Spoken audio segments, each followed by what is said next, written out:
감사합니다. 춤 잘 추는 어린이 남자 어린이 있었는데 오늘 안 나왔네, 그죠? 맞습니다. 우리가 다른 사람의 말을 잘 이해 못하고 엉뚱한 말을 하거나 또 엉뚱한 행동을 하는 사람을 세 글자로 뭐라고 하죠? 사오정이라고 하잖아요. 그렇죠? 사오정이다 이렇게 말합니다. 유머를 하나 말씀드리면, 사오정하고 손오공이 면접을 보러 갔는데 똑똑한 손오공이 먼저 가서 면접을 봤습니다. 그래서 면접관이 세 가지를 물어봤어요. 첫째로 가장 존경하는 사람이 누굽니까? 세종대왕입니다. 산업혁명이 언제 일어났죠? 18세기 말에 일어났습니다. 외계인의 존재를 어떻게 생각합니까? 과학적인 증거는 없지만 설득력은 있습니다. 이렇게 대답을 하고 나왔어요. 나오자마자 친구 사오정에게 답을 그대로 가르쳐줬습니다. 이 세 가지 외워서 가면 된다. 사오정이 그대로 외워서 갔습니다. 면접관이 다른 분이 물어봅니다. 이름이 뭐지? 세종대왕이요. 생년월일은 18세기 말입니다. 자네 약간 머리가 이상한 것 같은데 과학적인 증거는 없지만 설득력은 있으십니다. 남의 말을 듣고 엉뚱한 말을 하거나 행동하는 사람을 사오정 같다. 우리 제자들이 영적으로 사오정 같은 지금 모습을 보이고 있죠. 예수님께서 벌써 세 번째나 십자가의 고난과 그리고 부활을 이야기합니다. 오늘도 예수님 예루살렘으로 올라가실 때 18절 19절에 보니까 이렇게 말씀하시죠. 내가 예루살렘 올라가면 대제사장들과 서기관들에게 넘겨지게 되고 그리고 그들이 나를 죽이기로 결의하고 이방인의 손에 조롱받고 채찍질 받고 그리고 내가 십자가에 달릴 것이다. 3일 만에 그러나 살아날 것이다. 이렇게 십자가의 고난과 부활을 세 번째나 예수님이 말씀하고 계십니다. 저는 그런데 이 말씀에 귀를 기울이지를 않습니다. 세 번 말씀하셨다는 얘기, 그 이야기가 정말 중요한 이야기고 반드시 성취될 이야기이기 때문에 예수님이 세 번이나 그들에게 반복적으로 말씀을 해 주셨습니다. 그러나 제자들은 예수님의 고난과 십자가의 부활에 관심을 두지 않습니다. 처음 이야기했을 때 베드로가 예수님을 만류하잖아요. 안 됩니다. 주님이 결코 그리하실 수 없습니다. 두 번째는 마음에 심히 근심했다고 기록하고 있습니다. 오늘 세 번째 말씀했을 때는 제자들이 아무런 반응이 없고 오히려 전혀 엉뚱한 반응을 오늘 보이게 되는데 20절 보니까 그때에 십자가를 말씀하고 고난을 얘기했을 때 세베대의 두 아들의 어머니가 아들들을 데리고 예수님께 와서 뭔가를 청하고 있습니다. 21절에 청한 내용이 무엇입니까? 무엇을 원하느냐 묻는 질문에 나의 두 아들을 예수님의 나라, 주의 나라에서 하나는 우편에 다른 좌편에 앉게 해 주십시오. 예수님이 가장 높으신 왕이 되면 우리 아들 둘이 그 다음에 높은 자가 되기를 원합니다. 이렇게 청탁을 예수님께 드리고 있는 어머니와 두 아들의 모습을 보게 됩니다. 제자들의 마음 상태가 이런 상태이지요.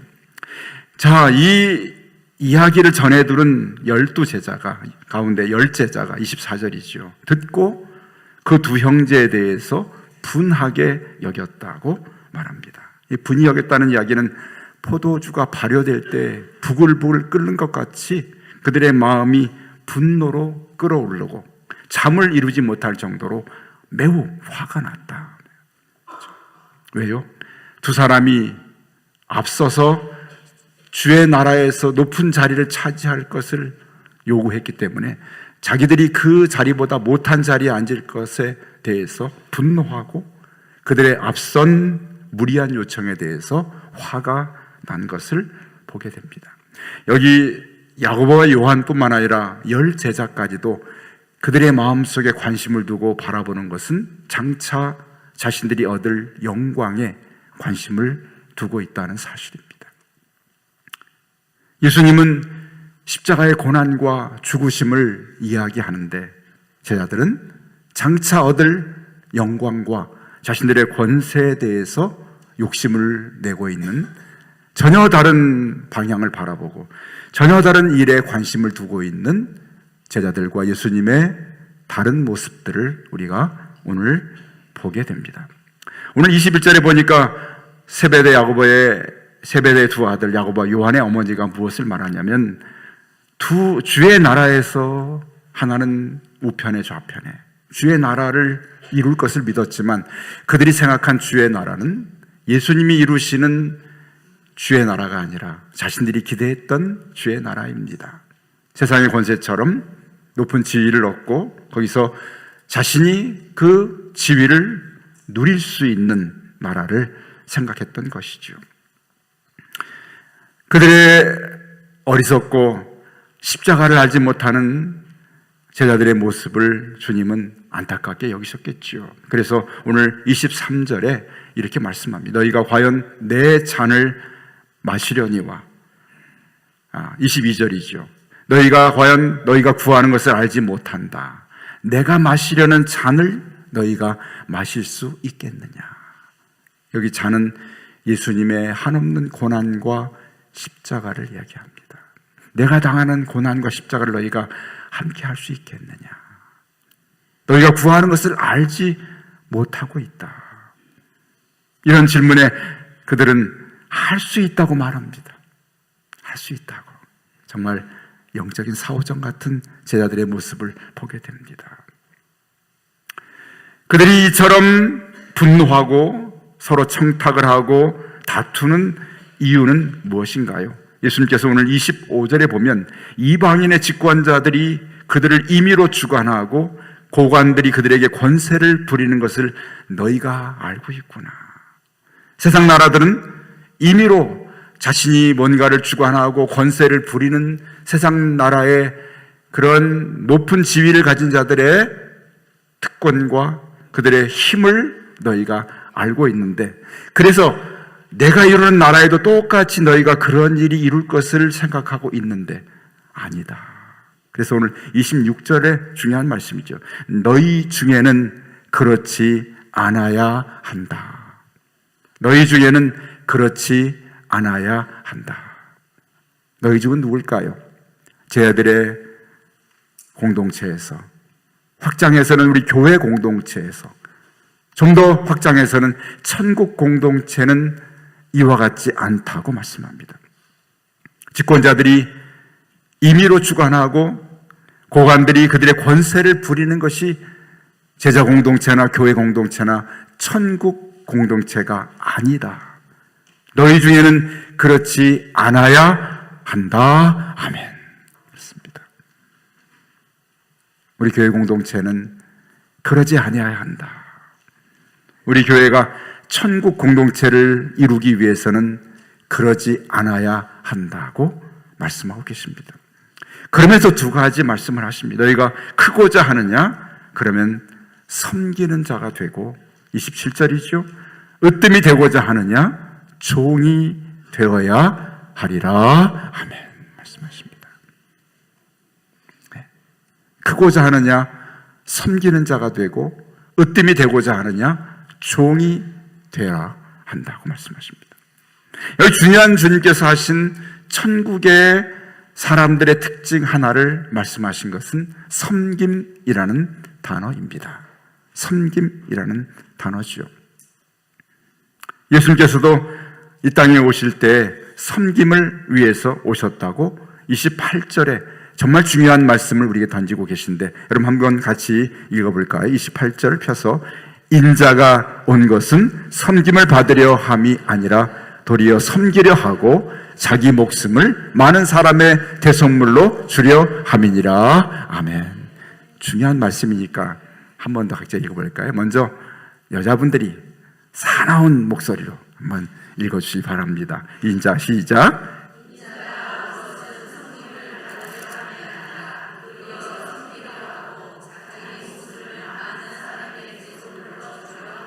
아멘. 다음에 읽을 때는 더 싸납게. 중요한 말씀이니까. 의지를 가지고 남자분들이 아주 씩씩하게 한번 읽으시기 바랍니다. 시작.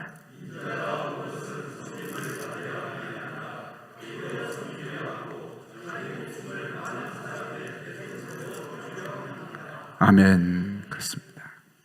내가 온 것은 섬김을 받으려 왔지 않다. 예수님이 누구십니까? 하나님의 아들 아니십니까? 만물의 주인이요 만왕의 왕이신 예수님. 당연히 섬김 받으실 그분이 내가 온 것은 섬김 받으러 온 것이 아니다.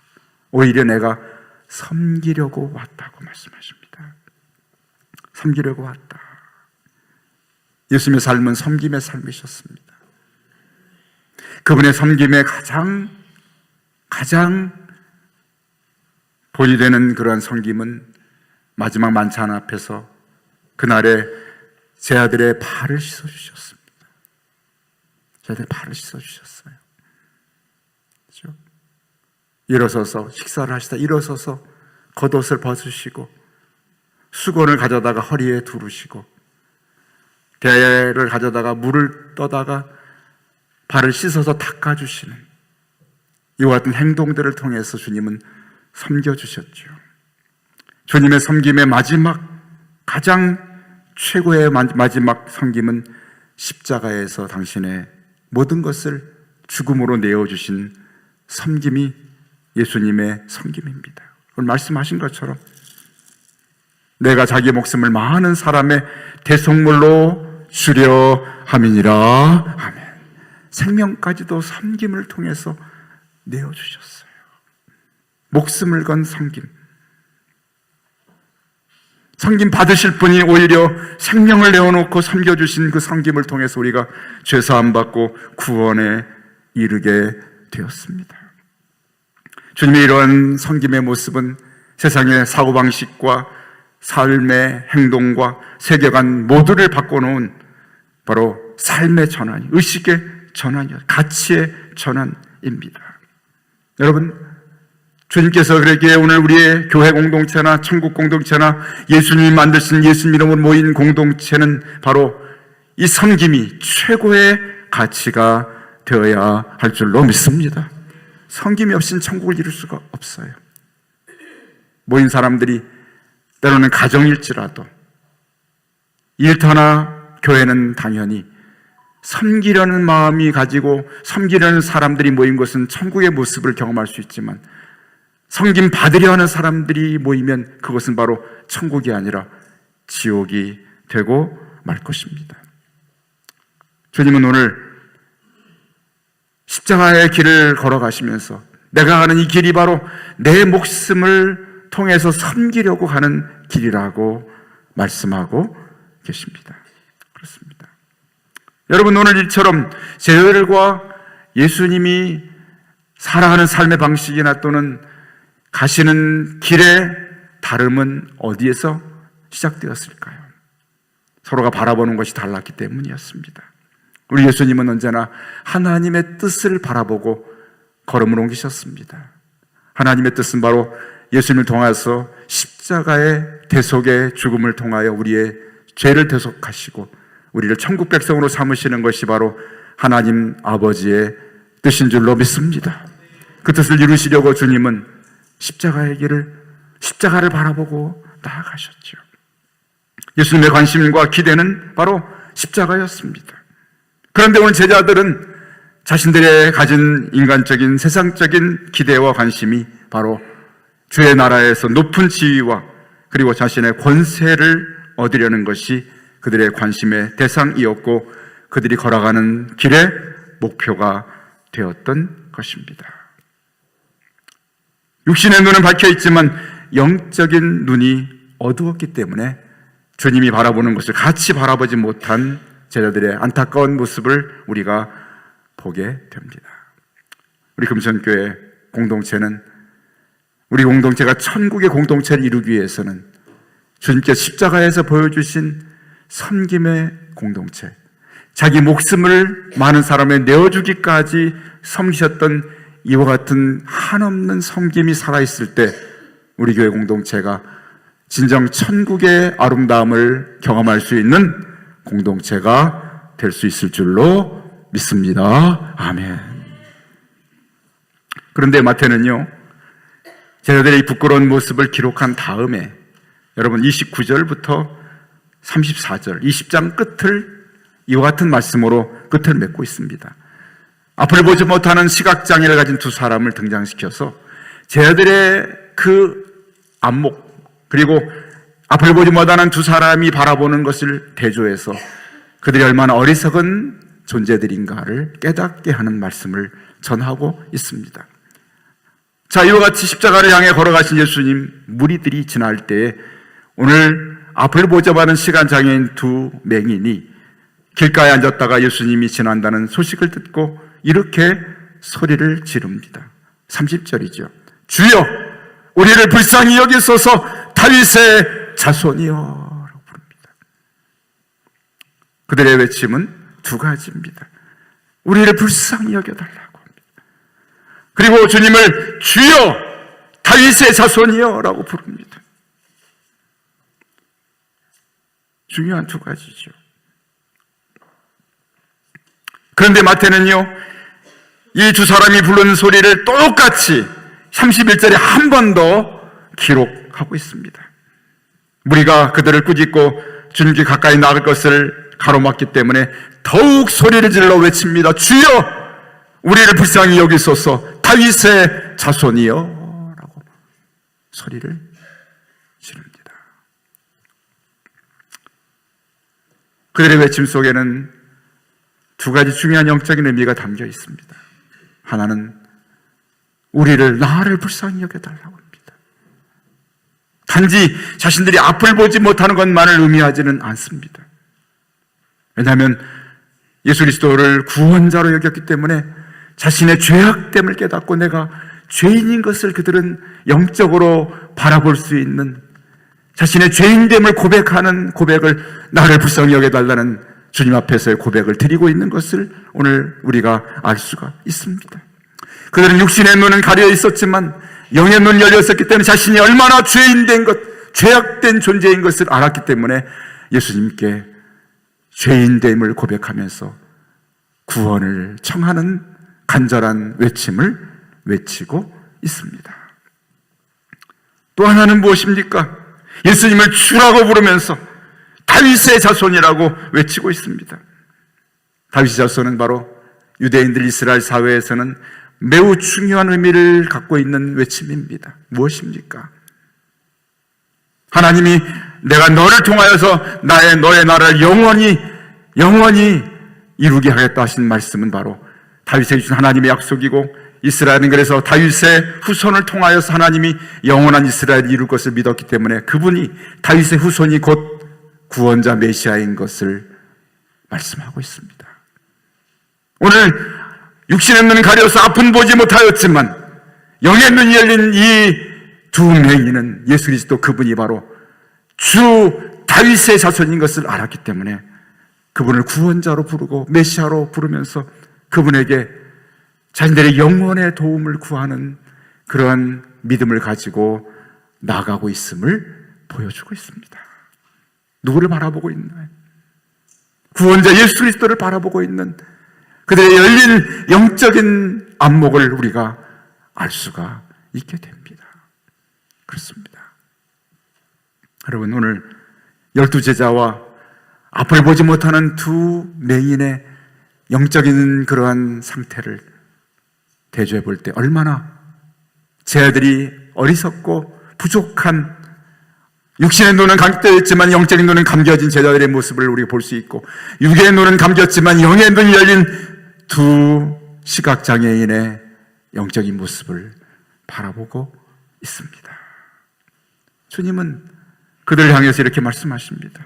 너희가 무엇을 하여 주기를 원하느냐? 눈뜨기를 원합니다. 주님은 오늘 그들을 향해 34절에 보니까 예수께서 불쌍히 여기사, 단지 앞을 보지 못하는 것을 동정하는 것이 아닙니다.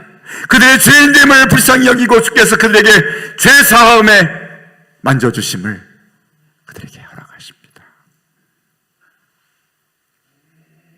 자신들이 죄인된 것을 알았던 것이죠.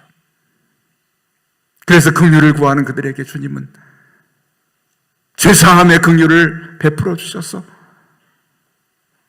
눈을 만지셨지만 그들의 영을 만져주시고, 그들의 눈을 치유하셨지만 그들의 죄악됨을 치유하시는 주님의 만지심이 그들의 눈과 영혼에 임하게 된 줄로 믿습니다. 아멘. 그렇습니다. 제 아들의 모습이요, 우리가 그들을 오늘 죄송하지만 사오정 같다고 흉볼 수 있겠지만 어쩌면 우리의 신앙 가운데 제 아들의 모습을 볼 때가 많습니다.